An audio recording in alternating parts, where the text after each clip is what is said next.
Bonjour, ici Mathieu de Devox.fr, bienvenue dans ce Ludo Chrono. Aujourd'hui, je vais vous parler de Kavango, qui est un jeu pour 1 à 5 joueurs et joueuses de 10 ans et plus, et des parties d'environ 30 à 60 minutes. Dans ce jeu, les joueurs et les joueuses ont chacun et chacune un parc dans lequel on va placer des espèces qu'on essaye de conserver. Pour ça, il va falloir protéger leur habitat, les protéger du braconnage, protéger l'environnement, tout ceci en mettant les moyens, en dépensant des millions de dollars.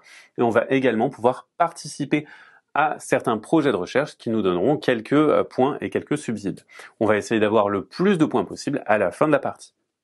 Alors comment est-ce qu'on va jouer ? Eh bien, on va jouer chacun sur notre plateau avec une main de cartes. On va jouer en 3 époques et on va avoir des mains de cartes qui vont changer en fonction des époques. Et lorsqu'on va jouer en les draftant, ces cartes, c'est-à-dire qu'on va sélectionner une carte, passer la main au joueur suivant, jouer notre carte, récupérer la main du joueur précédent. On va jouer tous simultanément. Je vais vous montrer ce qu'on va pouvoir trouver dans ces mains de cartes. On va trouver 3 typologies de cartes. On va d'abord trouver les ressources. Par exemple, ici, j'ai une ressource aquatique, un poisson, et ce poisson, eh bien, il me permettra de produire plus de poissons parce que certaines espèces vont demander de la production de poissons, d'autres plutôt des plantes, des arbres ou alors des insectes. On va également avoir des animaux à placer dans votre parc avec leur nom, leur illustration, également le nombre de points qu'ils valent. On va avoir des animaux qui valent plus ou moins de points.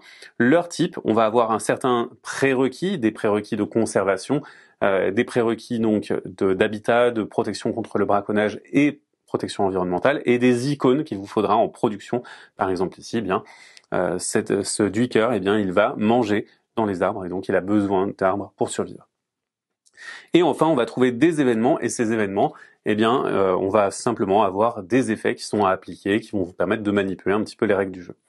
À votre tour, donc, vous avez une main de cartes, vous sélectionnez l'une des cartes et vous allez la révéler simultanément, la jouer simultanément. Vous pouvez aussi la défausser pour gagner un cube qui est donc 1 million de dollars. Ici, je ne vais pas faire ça, je vais choisir de la jouer. C'est une ressource, c'est un tilapia qui vient donc se placer ici.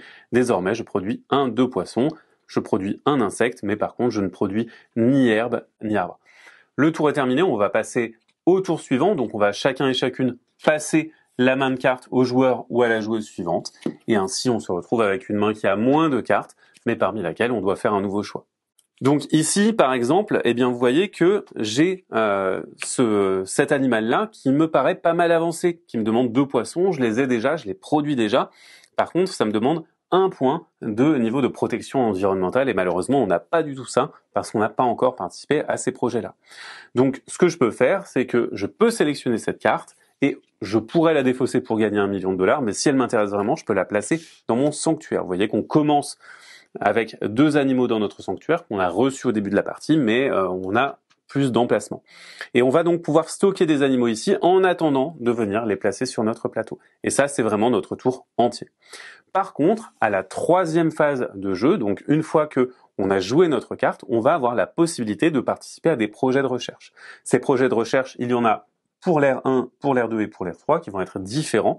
Et ici, par exemple, il y a un projet de recherche qui m'intéresse pas mal. Si j'y participe, sachant que je peux participer au maximum à une fois au même projet pour chacun des projets, je regarde le nombre de poissons que j'ai, j'en produis 2, je vais donc gagner 1 point et également gagner 1 million de dollars. Alors, ces points, ils rapportent des points pour la partie, mais ces millions de dollars, ils vont pouvoir être investis pour la protection des espèces. Je vais donc pouvoir payer des niveaux de protection, mais ces niveaux-là, donc la protection de l'habitat et contre le braconnage, ils sont individuels, on a chacun notre plateau.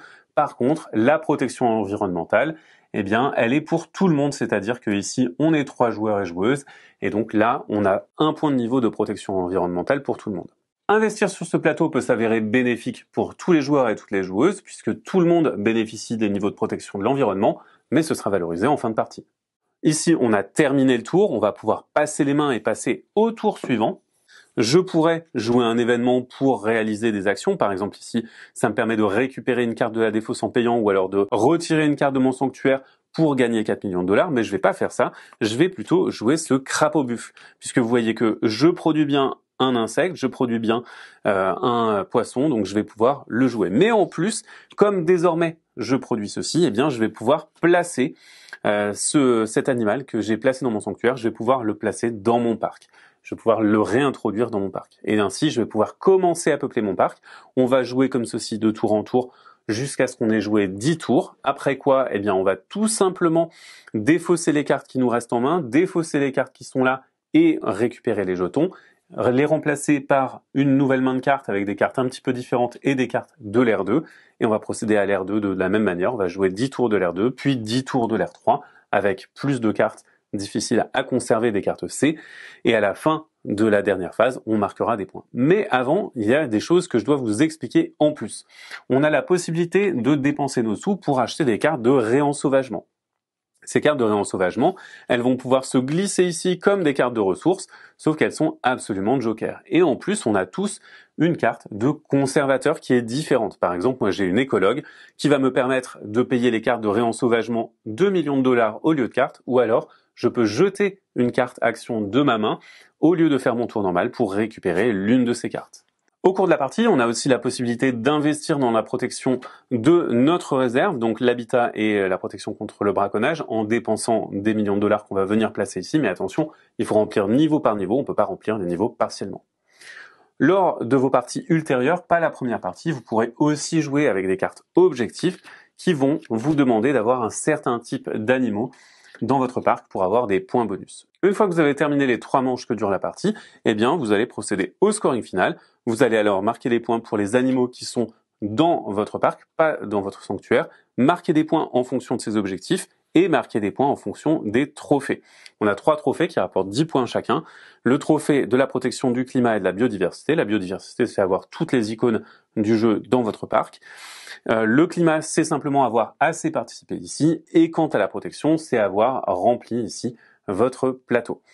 Et vous avez votre score final. Le joueur ou la joueuse qui a le plus grand score a fait le meilleur parc et donc l'emporte. Il existe également un mode solo dans lequel vous allez vous mesurer à un automate Lopo.